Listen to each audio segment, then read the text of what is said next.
সখী মারে বলো না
কতদিন তোমাকে না দেখে থাকবো মা। আগে তুমি যেমন ছিলে তেমনি থাকো। এই জন্মে তা সম্ভব নয় মা। বলো না ও কথা। সত্যি কথাই মা, কৈলাসপতি ভিন্ন দেহ আমার, জীবন মৃত সম। তুমি যে বললে অন্তর্ধান করেছেন তিনি হঠাৎ, তবে কি সাক্ষাৎ হবে? আমি সম্পূর্ণ নিশ্চিত নই মা, তবে আমি দেখা করবই। ঠিক করেছি আমি করবই তপস্যা। করবে অসম্ভব সে তপস্যা। পুষ্পস্বরূপ কোমল যে তুমি, সাহস তোমার অপরিসীম। দুঃসাহস নয় মা, আমি নিশ্চিত ঠিক করি। পার্বতী, তপস্যা করবে সে শরীর কই তোমার? ওই বড় তনু শুধু প্রজাপতির লঘুছন্দ সইতে পারে, অন্য ভার পারে না মা। মা, আমার জীবনকে যদি বাঁচিয়ে রাখতে চাও মা গো, তাহলে প্রদান করো মত তুমি। আধার গৃহে দিন রাত্রি অতিবাহিত হলে এই জীবন দীপ নির্বাপিত হবে। লক্ষ্মীটি, তুই এই বলছিস কি? তোর কথায় হৃদয় বিদীর্ণ হয়। যাই বিবরণ জানাই।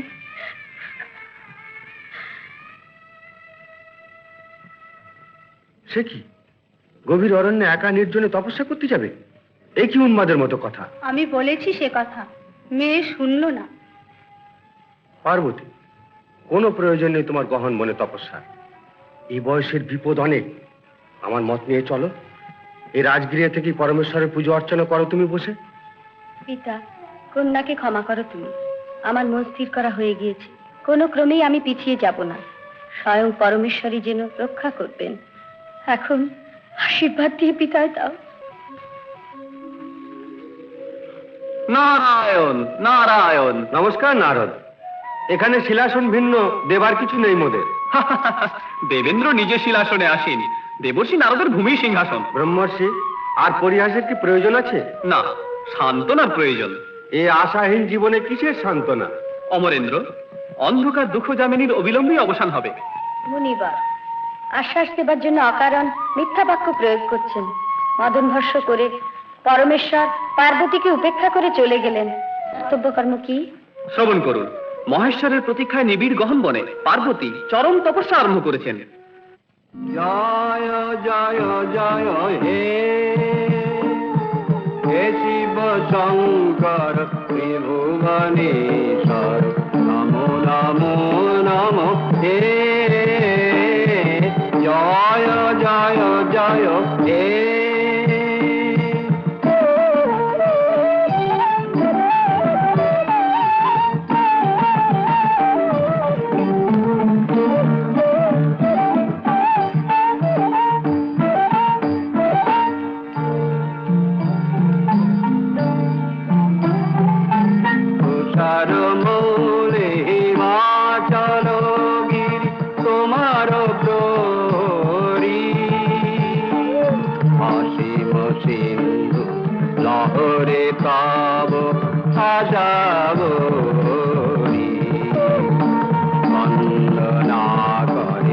চন্দ্রতাপন নীলয়ম্বর হে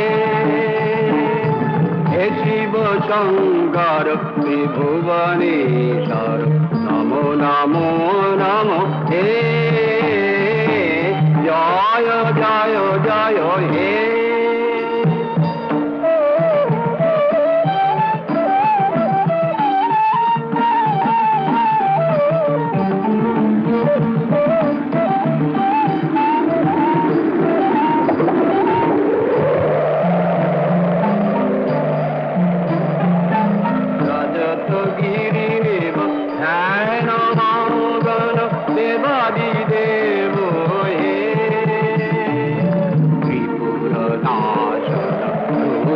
তাণ্ডব নদরাজনে শক্তি সম্ভুক্তা পার্বতী প্রিয় পরমেশ্বর হে হে শিব শঙ্কর ত্রিভুবনেশ্বর নমো নমো নমো হে জয় জয় জয় হে। প্রভু পরম করুণাময়, পার্বতীকে আপনি করুণা করছেন না কেন? আর কতদিন বলুন পার্বত্যা করবে?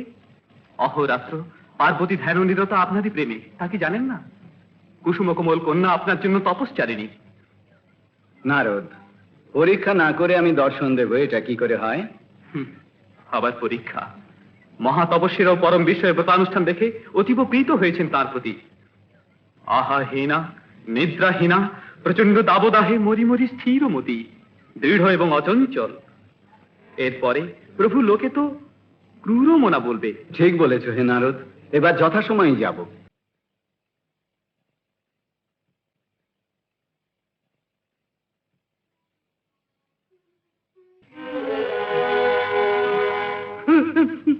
কুমারী, কুমারী, কুমারী। কি এত চেঁচাচ্ছ কেন?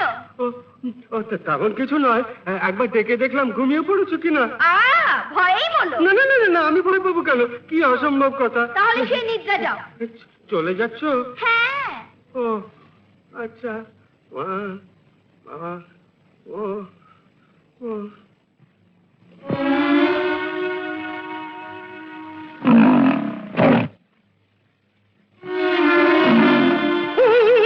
মালিনী, বসুমতী, মালিনী, বসুমতী। একেবারে জ্বালিয়ে মারলো। ভয় পাও তো ভেতরে গিয়ে ঘুমাও তুমি, আমরা নয় বাইরে থাকি। ভেবেছ আমি কি একজনের চেঁচে উঠলাম? কপাল, এইটুকু বুদ্ধি নিয়ে চলো বুঝি তোমরা। তাহলে কি জন্য আমার বিকট চেঁচালে? বিকট চেঁচে উঠলো কোথায়? এই জনমানবহীন জঙ্গলে পশুরা চড়ে বেড়াচ্ছে, এখানে কে তোমাদের রক্ষা করবে বলো তো দেখি?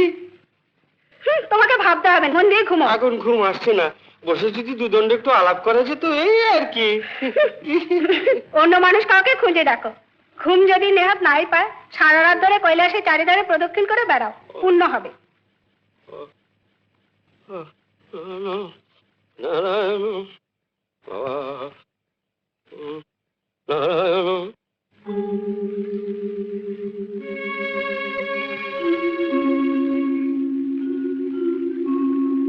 ভিক্ষাং দেহি, ভিক্ষাং দেহি, ভবতি ভিক্ষাং দেহি। অতিথি পূজা তপস্যা কালেও আচরণীয় বিধি, বিশেষত অবসন্ন পিপাসার্থ ব্যক্তিকে আহার্য দানি বিশ্ব চরাচরে মানব জীবনের সর্বোত্তম তপস্যা। প্রভু ক্ষমা করবেন, ভিতরে এসে অতিথি সেবা গ্রহণ করুন। আমি তো সন্ন্যাসধারী, কোনো ভবন মধ্যে প্রবেশ করি না, পর্ণশালাও অগম্য। তাহলে এই শিলাসনে উপবিষ্ট হন, আমি এখনই আসছি।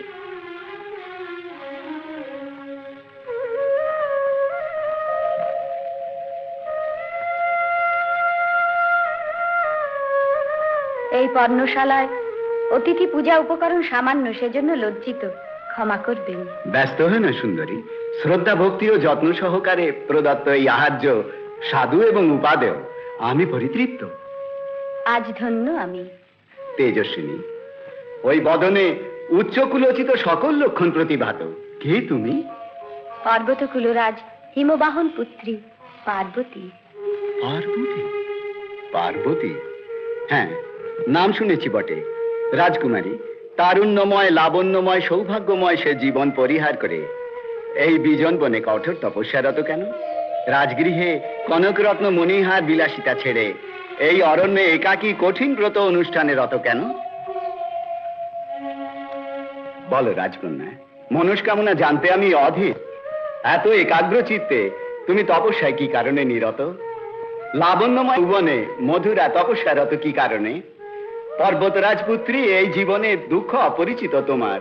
বলো, স্বর্গলাভের মোহেই কি এই তপস্যা? তাহলে কোনো ফলই হবে না পার্বতী। কেন হবে না? তোমার পিতৃভবন প্রদেশকে দেবভূমি বলে, তাহলে স্বর্গলাভের জন্য এত ক্লেশ কেন? শোনো মদিরাক্ষী, ক্লেশ না করে ফিরে যাও। না, এই মনোবাসনা সিদ্ধ না হলে প্রাসাদে ফিরে যাব না। কি সে মনোবাসনা বলো? ও বুঝলাম বুঝলাম, যোগ্য পাত্র বরণ মানুষ ওই শুভে রত্ন সে কি নিজে অন্বেষণ করে যোগ্য গ্রীবা? বরং সে রত্নহার খুঁজে নেয় রসিক সুজন। রসিক সুজন? ওই রত্ন হতেও যদি অমূল্য মাণিক্য হয়? রত্নহার অপেক্ষা অমূল্য নিসর্গ সুন্দরী সেও ম্লান যেন হে পরমা পুণ্যবতী তোমার চেয়ে। তোমায় দেখে দানব গন্ধর্ব চারণ কিন্নর যক্ষগণ মুগ্ধ। যেই তোমার প্রিয় হোক, সে নিষ্ঠুর এবং কঠিন হৃদয়, সংশয় রেখো না। না না, অতীব আশ্রিত বৎসল তিনি, করুণাময়। পল্লব তুল্য হে প্রেমময়ী, নভিন্ন বল্লরী সম দেহ দেখে বেদনা হয় না আশ্রিত বৎসল। পট্টবস্ত্র মানায় যে অঙ্গে, সে অঙ্গে কঠিন বলকল। সুগন্ধি সুরভিত কুন্তলা সেই কেশে দেখি জটাভার। কনক চম্পক সম এই করাঙ্গুলে জপমালা। তবু চিত্ত তোমার আকুলিত সেই নির্দয়ের জন্য। চিরকাল সঞ্চিত আমার তপশক্তির প্রভাবে। অকারণে সব দিবেন না তাকে। যাকে করুণা করছো সে কঠিন চিত্ত কে? প্রভু, এই ত্রিভুবনের ঋষি মহর্ষি দেবর্ষিদের তপস্যালব্ধ ফল যিনি বিতরণ করেন, সেই কৈলাসপতি স্বয়ং। ও, পরম শিবের জন্য তাহলে তুমি এই কঠোর তপস্যা করছো? চারুশীলে, তোমার দুর্ভাগ্যের জন্য আমি করুণা বোধ করছি। দুর্ভাগ্য? নিঃসন্দেহ আমি সরলমতি বালিকা হৃদয় অযোগ্য আধারে। স্ত্রীবুদ্ধি স্বভাব সুলভ চাপল্যে তুমি মহান্ধ। গৌরী, মহেশকে আমাপেক্ষা আর কে বিশেষভাবে জানে? কোনো বিচারই কৈলাসপতি তোমার যোগ্য নয়। আমার কথা শুনলে তোমার প্রকৃত শুভ হবে। জাতিহীন, কুলহীন, নির্গুণ, নির্মম, পরম সংসার জ্ঞানহীন, ধর্ম অর্থ কাম মোক্ষ অর্জনে বিফল কাম, বিবসন, গঞ্জিকাসক্ত, বন্ধুবিহীন, ভূত প্রেত রূপহীন, কুৎসিত সে তোমার নায়ক। সাপদ সংকুল যার বাস, তার জন্য বিনোদিনী কেন বিকৃতি? আবেগে মত্ত না হয়ে বিশেষভাবে চিন্তা করো বালিকা। এই চিত্ত বিভ্রম ত্যাগ না করলে বিচিত্র যৌবন বাসনা পূর্ণ হবে না। মহর্ষি, দয়া করে থামুন, এ অতি দুঃসহ। গিরিজে, শান্ত মনে আলোচনা করো। এ মিলন উচিত নয়। বিবাহ বাসরে দেববন্দিত ললিত করকমলে বিষধর শোভিত শিবহস্ত গ্রহণ করবে, কি অসঙ্গত। পট্টবসনা কেমন করে সেই পরম শিব অঙ্গে বাঘছালের গ্রন্থি বাঁধবে? এ অসম্ভব সংকল্প ত্যাগ করো। পরম সরলা তুমি সুন্দরী, আকাঙ্ক্ষিত মধুযামিনী পুষ্পসজ্জায় যাপন করার বদলে অস্থিখণ্ড দাহি চিতার অনলে গলিত দেহগন্ধের মধ্যে অনুষ্ঠিত হবে। তারপর বিবাহ শেষে তুমি প্রেত অনুচর সহ অন্তঃপুরে যাত্রার জন্য এগুবে। তখন মহেশ তোমাকে আর বৃষপৃষ্ঠে আরোহণ করতে বলবে। মনে করো না পরিহাস করে বলছি এ কথা। ভাবো কন্যা, ভাবো। এই ভ্রান্তিতে না মেতে রাজকন্যার যোগ্য পাত্রে পরিণয় হলে জন্ম সফল হবে। মুনি, তপস্বী মনে করে এতক্ষণ অশালীন কথা শুনেছি। ঈশ্বর নিন্দা করবার জন্যই কি সন্ন্যাসী বেশে এই ছলনা? সংশয় করো না সুশীলা, আমি সম্যক গুণান্বিত ব্রহ্মর্ষি তুল্য জ্ঞানী। কিন্তু আপনার পাণ্ডিত্য আমি মুগ্ধ হব কেন? বিশ্বজনবন্দিত পরম পূজ্য সাক্ষাৎ সর্বেশ্বর তিনি, তার অসম্মান নিন্দাবাদ উচ্চারণ করে চলেছেন। এই আপনার জ্ঞান? এ কটূক্তি নীরবে সহ্য করব না, দয়া করে বিদায় নিন। পর্বতপুত্রী, স্থিরমতি হয়ে তুমি আমার উপদেশ শোনো। না না, আপনি তো তুচ্ছ। আপনার চেয়ে সহস্রগুণ তপশক্তি যার আছে, তিনিও যদি আমাকে উপদেশ দেন পরমেশ্বরের পাদপূজা থেকে আমাকে নিবৃত্ত করতে, কখনো পারবেন না। আপনি যদি স্থানত্যাগ না করেন, আমি যাচ্ছি। শোনো,